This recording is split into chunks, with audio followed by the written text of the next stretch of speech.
Chapter 25. The month of courtship had wasted, its very last hours were being numbered. There was no putting off the day that advanced, the bridal day, and all preparations for its arrival were complete. I, at least, had nothing more to do. There were my trunks, packed, locked, corded, ranged in a row along the wall of my little chamber. Tomorrow, at this time, they would be far on their road to London, and so should I, D.V., or rather, not I, but one Jane Rochester, a person whom as yet I knew not. The cards of address alone remained to nail on. They lay, for little squares, in the drawer. Mr. Rochester had himself written the direction, Mrs. Rochester, Hotel, London, on each. I could not persuade myself to affix them, or to have them affixed. Mrs. Rochester. She did not exist. She would not be born till tomorrow, sometime after 8 o'clock a.m. And I would wait to be assured she had come into the world alive before I assigned to her all that property. It was enough that in yonder closet, opposite my dressing table, garments said to be hers had already displaced my black stuff lowered frock and straw bonnet, for not to me appertained that suit of wedding raiment, the pearl-coloured robe, the vapoury veil pendant from the usurped portmanteau. I shut the closet to conceal the strange, wraith-like apparel it contained, which, at this evening hour, 9 o'clock, gave out certainly a most ghostly shimmer through the shadow of my apartment. I will leave you by yourself, white dream, I said. I am feverish, I hear the wind blowing, I will go out of doors and feel it.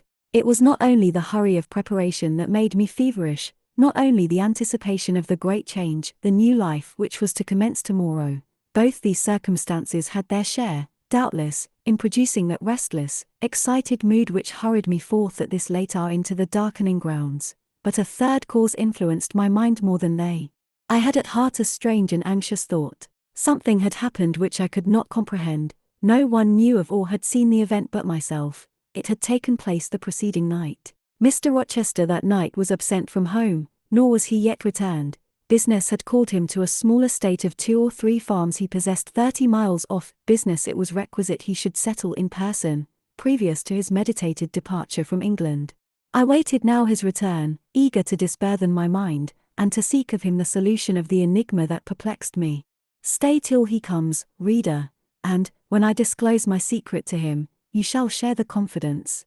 I sought the orchard, driven to its shelter by the wind, which all day had blown strong and full from the south, without, however, bringing a speck of rain. Instead of subsiding as night drew on, it seemed to augment its rush and deepen its roar. The trees blew steadfastly one way, never writhing round, and scarcely tossing back their boughs once in an hour. So continuous was the strain bending their branchy heads northward. The clouds drifted from pole to pole, fast following, mass on mass. No glimpse of blue sky had been visible that July day. It was not without a certain wild pleasure I ran before the wind, delivering my trouble of mind to the measureless air torrent thundering through space. Descending the laurel walk, I faced the wreck of the chestnut tree. It stood up black and riven, the trunk, split down the center, gasped ghastly. The cloven halves were not broken from each other, for the firm base and strong roots kept them unsundered below. Though community of vitality was destroyed, the sap could flow no more. Their great boughs on each side were dead, and next winter's tempests would be sure to fell one or both to earth. As yet, however, they might be said to form one tree, a ruin, but an entire ruin. You did right to hold fast to each other, I said, as if the monster splinters were living things, and could hear me. I think, scathed as you look, and charred and scorched, there must be a little sense of life in you yet, rising out of that adhesion at the faithful, honest roots. You will never have green leaves more, never more see birds making nests and singing idyls in your boughs. The time of pleasure and love is over with you. But you are not desolate. Each of you has a comrade to sympathize with him in his decay. As I looked up at them, the moon appeared momentarily in that part of the sky which filled their fissure. Her disk was blood-red and half overcast. She seemed to throw on me one bewildered, dreary glance, and buried herself again instantly in the deep drift of cloud. The wind fell, for a second, round Thornfield, but far away over wood and water, poured a wild, melancholy wail. It was sad to listen to, and I ran off again. Here and there I strayed through the orchard, gathered up the apples with which the grass round the tree roots was thickly strewn. Then I employed myself in dividing the ripe from the unripe. I carried them into the house and put them away in the storeroom. Then I repaired to the library to ascertain whether the fire was lit, for, though summer, I knew on such a gloomy evening Mr. Rochester would like to see a cheerful hearth when he came in. Yes, the fire had been kindled some time, and burnt well. I placed his armchair by the chimney corner. I wheeled the table near it. I let down the curtain, and had the candles brought in ready for lighting. More restless than ever, when I had completed these arrangements I could not sit still, nor even remain in the house. A little timepiece in the room and the old clock in the hall simultaneously struck 10. "How late it grows," I said. "I will run down to the gates. It is moonlight at intervals. I can see a good way on the road. He may be coming now, and to meet him will save some minutes of suspense." The wind roared high in the great trees which embowered the gates, but the road, as far as I could see, to the right hand and the left, was all still and solitary, save for the shadows of clouds crossing it at intervals as the moon looked out. It was but a long pale line, unvaried by one moving speck. A puerile tear dimmed my eye while I looked, a tear of disappointment and impatience. Ashamed of it, I wiped it away. I lingered. The moon shut herself wholly within her chamber, and drew close her curtain of dense cloud. The night grew dark, rain came driving fast on the gale. "I wish he would come. I wish he would come," I exclaimed, seized with hypochondriac foreboding. I had expected his arrival before tea. Now it was dark. What could keep him? Had an accident happened? The event of last night again recurred to me. I interpreted it as a warning of disaster. I feared my hopes were too bright to be realized, and I had enjoyed so much bliss lately that I imagined my fortune had passed its meridian, and must now decline. Well, I cannot return to the house, I thought. I cannot sit by the fireside, while he is abroad in inclement weather. Better tire my limbs than strain my heart. I will go forward and meet him. I set out. I walked fast, but not far. Ere I had measured a quarter of a mile, I heard the tramp of hoofs. A horseman came on, full gallop. A dog ran by his side. Away with evil presentiment. It was he. Here he was, mounted on Mesrour, followed by Pilot. He saw me, for the moon had opened a blue field in the sky, and rode in it watery bright. He took his hat off, and waved it round his head. I now ran to meet him. "There," he exclaimed, as he stretched out his hand and bent from the saddle, "you can't do without me, that is evident. Step on my boot toe, give me both hands, mount." I obeyed. Joy made me agile. I sprang up before him. A hearty kissing I got for a welcome, and some boastful triumph, which I swallowed as well as I could. He checked himself in his exultation to demand, "But is there anything the matter, Janet, that you come to meet me at such an hour? Is there anything wrong?" "No, but I thought you would never come. I could not bear to wait in the house for you, especially with this rain and wind." "Rain and wind, indeed." "Yes, you are dripping like a mermaid. Pull my cloak round you. But I think you are feverish, Jane. Both your cheek and hand are burning hot. I ask again, is there anything the matter?" "Nothing now. I am neither afraid nor unhappy." "Then you have been both." "Rather, but I'll tell you all about it by and by, sir, and I dare say you will only laugh at me for my pains." "I'll laugh at you heartily when tomorrow is past. Till then I dare not. My prize is not certain. This is you, who have been as slippery as an eel this last month, and as thorny as a briar rose."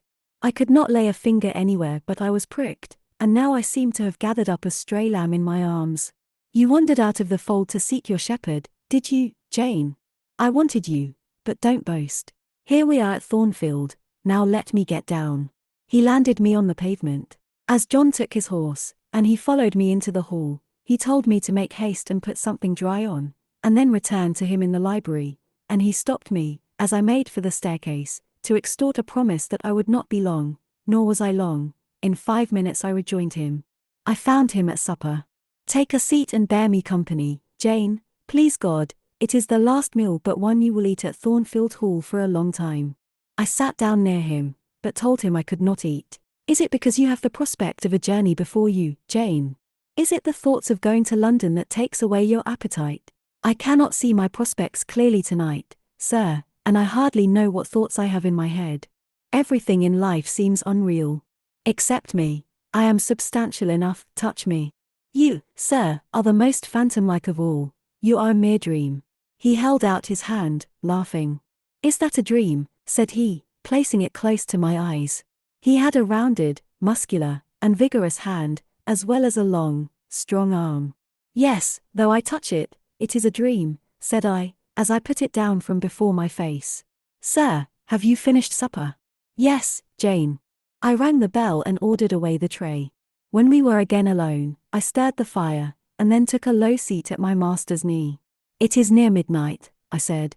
"Yes, but remember, Jane, you promised to wake with me the night before my wedding." "I did, and I will keep my promise, for an hour or two at least. I have no wish to go to bed." "Are all your arrangements complete?" "All, sir." "And on my part likewise," he returned. "I have settled everything, and we shall leave Thornfield tomorrow, within half an hour after our return from church." "Very well, sir." With what an extraordinary smile you uttered that word "very well," Jane. What a bright spot of color you have on each cheek. And how strangely your eyes glitter. Are you well? "I believe I am." "Believe? What is the matter? Tell me what you feel." "I could not, sir, no words could tell you what I feel. I wish this present hour would never end. Who knows with what fate the next may come charged. This is hypochondria, Jane. You have been overexcited, or overfatigued. Do you, sir, feel calm and happy?" "Calm, no, but happy to the heart's core." I looked up at him to read the signs of bliss in his face. It was ardent and flushed. "Give me your confidence, Jane," he said. "Relieve your mind of any weight that oppresses it, by imparting it to me. What do you fear, that I shall not prove a good husband? It is the idea farthest from my thoughts. Are you apprehensive of the new sphere you are about to enter, of the new life into which you are passing?" "No." "You puzzle me, Jane. Your look and tone of sorrowful audacity perplex and pain me. I want an explanation." "Then, sir, listen. You were from home last night?" "I was, I know that, and you hinted a while ago at something which had happened in my absence. Nothing, probably, of consequence, but, in short, it has disturbed you." "Let me hear it. Mrs. Fairfax has said something, perhaps. Or you have overheard the servants talk. Your sensitive self-respect has been wounded." "No, sir." It struck 12. I waited till the timepiece had concluded its silver chime, and the clock its hoarse, vibrating stroke, and then I proceeded. "All day yesterday I was very busy, and very happy in my ceaseless bustle, for I am not, as you seem to think, troubled by any haunting fears about the new sphere, etc. I think it a glorious thing to have the hope of living with you, because I love you. No, sir, don't caress me now, let me talk undisturbed. Yesterday I trusted well in Providence, and believed that events were working together for your good and mine. It was a fine day, if you recollect, the calmness of the air and sky forbade apprehensions respecting your safety or comfort on your journey. I walked a little while on the pavement after tea, thinking of you, and I beheld you in imagination so near me, I scarcely missed your actual presence. I thought of the life that lay before me, your life, sir, an existence more expansive and stirring than my own, as much more so as the depths of the sea to which the brook runs are than the shallows of its own straight channel. I wondered why moralists call this world a dreary wilderness. For me it blossomed like a rose. Just at sunset, the air turned cold and the sky cloudy. I went in, Sophie called me upstairs to look at my wedding dress, which they had just brought, and under it in the box I found your present, the veil which, in your princely extravagance, you sent for from London, resolved, I suppose, since I would not have jewels, to cheat me into accepting something as costly. I smiled as I unfolded it, and devised how I would tease you about your aristocratic tastes, and your efforts to mask your plebeian bride in the attributes of a peeress.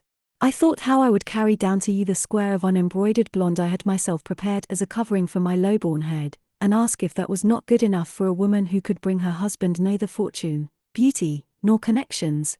I saw plainly how you would look, and heard your impetuous republican answers, and your haughty disavowal of any necessity on your part to augment your wealth, or elevate your standing, by marrying either a purse or a coronet. How well you read me, you witch, interposed Mr. Rochester. But what did you find in the veil besides its embroidery? Did you find poison, or a dagger, that you look so mournful now?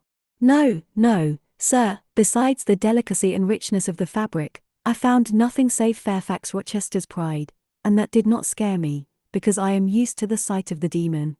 But, sir, as it grew dark, the wind rose. It blew yesterday evening, not as it blows now, wild and high, but with a sullen, moaning sound far more eerie. I wished you were at home. I came into this room, and the sight of the empty chair and fireless hearth chilled me. For some time after I went to bed, I could not sleep, a sense of anxious excitement distressed me. The gale, still rising, seemed to my ear to muffle a mournful undersound, whether in the house or abroad I could not at first tell, but it recurred, doubtful yet doleful at every lull. At last I made out it must be some dog howling at a distance. I was glad when it ceased. On sleeping, I continued in dreams the idea of a dark and gusty night. I continued also the wish to be with you, and experienced a strange, regretful consciousness of some barrier dividing us. During all my first sleep, I was following the windings of an unknown road. Total obscurity environed me, rain pelted me. I was burdened with the charge of a little child, a very small creature, too young and feeble to walk, and which shivered in my cold arms, and wailed piteously in my ear.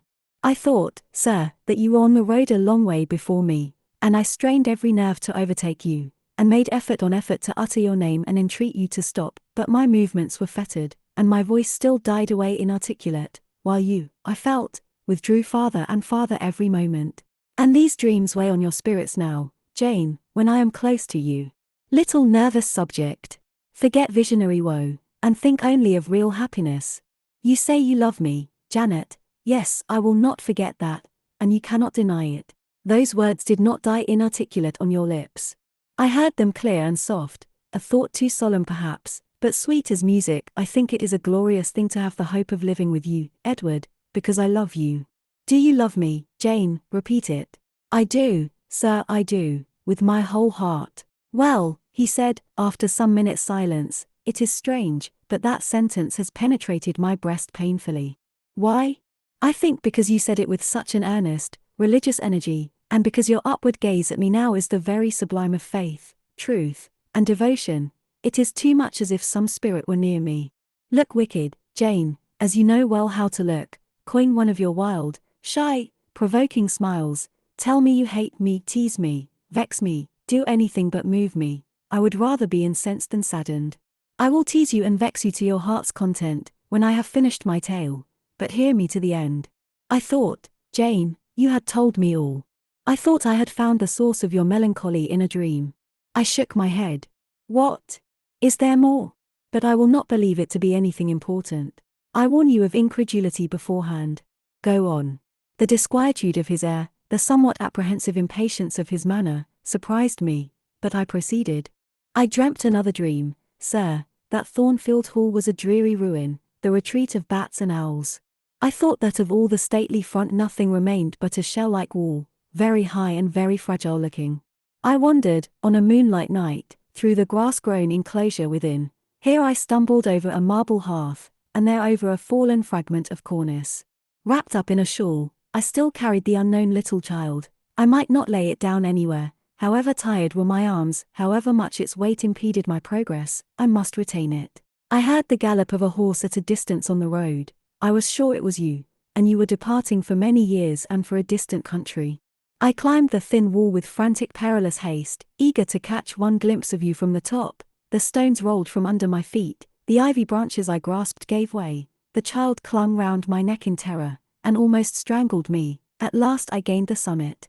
I saw you like a speck on a white track, lessening every moment. The blast blew so strong I could not stand. I sat down on the narrow ledge, I hushed the scared infant in my lap. You turned an angle of the road. I bent forward to take a last look. The wall crumbled. I was shaken. The child rolled from my knee. I lost my balance, fell, and woke. Now, Jane, that is all. All the preface, sir, the tale is yet to come. On waking, a gleam dazzled my eyes. I thought, oh, it is daylight. But I was mistaken. It was only candlelight. Sophie, I supposed, had come in. There was a light in the dressing table, and the door of the closet, where, before going to bed, I had hung my wedding dress and veil, stood open. I heard a rustling there. I asked, Sophie, what are you doing? No one answered, but a form emerged from the closet. It took the light, held it aloft, and surveyed the garments pendant from the portmanteau. Sophie! Sophie! I again cried, and still it was silent. I had risen up in bed. I bent forward. First surprise, then bewilderment, came over me, and then my blood crept cold through my veins. Mr. Rochester, this was not Sophie, it was not Leah, it was not Mrs. Fairfax, it was not, no, I was sure of it, and am still, it was not even that strange woman, Grace Poole. It must have been one of them, interrupted my master. No, sir, I solemnly assure you to the contrary. The shape standing before me had never crossed my eyes within the precincts of Thornfield Hall before. The height, the contour were new to me. Describe it, Jane. It seemed, sir, a woman, tall and large, with thick and dark hair hanging long down her back. I know not what dress she had on, it was white and straight, but whether gown, sheet, or shroud, I cannot tell. Did you see her face? Not at first. But presently she took my veil from its place, she held it up, gazed at it long, and then she threw it over her own head, and turned to the mirror. At that moment I saw the reflection of the visage and features quite distinctly in the dark oblong glass. And how were they? Fearful and ghastly to me. Oh, sir, I never saw a face like it. It was a discolored face, it was a savage face. I wish I could forget the roll of the red eyes and the fearful blackened inflation of the lineaments. Ghosts are usually pale, Jane. This, sir, was purple. The lips were swelled and dark, the brow furrowed, the black eyebrows widely raised over the bloodshot eyes. Shall I tell you of what it reminded me? You may. Of the foul German spectre, the vampire. Ah, what did it do? Sir, it removed my veil from its gaunt head, rent it in two parts, and flinging both on the floor, trampled on them. Afterwards, it drew aside the window curtain and looked out. Perhaps it saw dawn approaching, for, taking the candle, it retreated to the door. Just at my bedside, the figure stopped, the fiery eyes glared upon me. She thrust up her candle close to my face, and extinguished it under my eyes. I was aware her lurid visage flamed over mine, and I lost consciousness. For the second time in my life, only the second time, I became insensible from terror. Who was with you when you revived? No one, sir, but the broad day. I rose, bathed my head and face in water, drank a long draught, felt that though enfeebled I was not ill, and determined that to none but you would I impart this vision. Now, sir, tell me who and what that woman was. The creature of an overstimulated brain, that is certain. I must be careful of you, my treasure. Nerves like yours were not made for rough handling.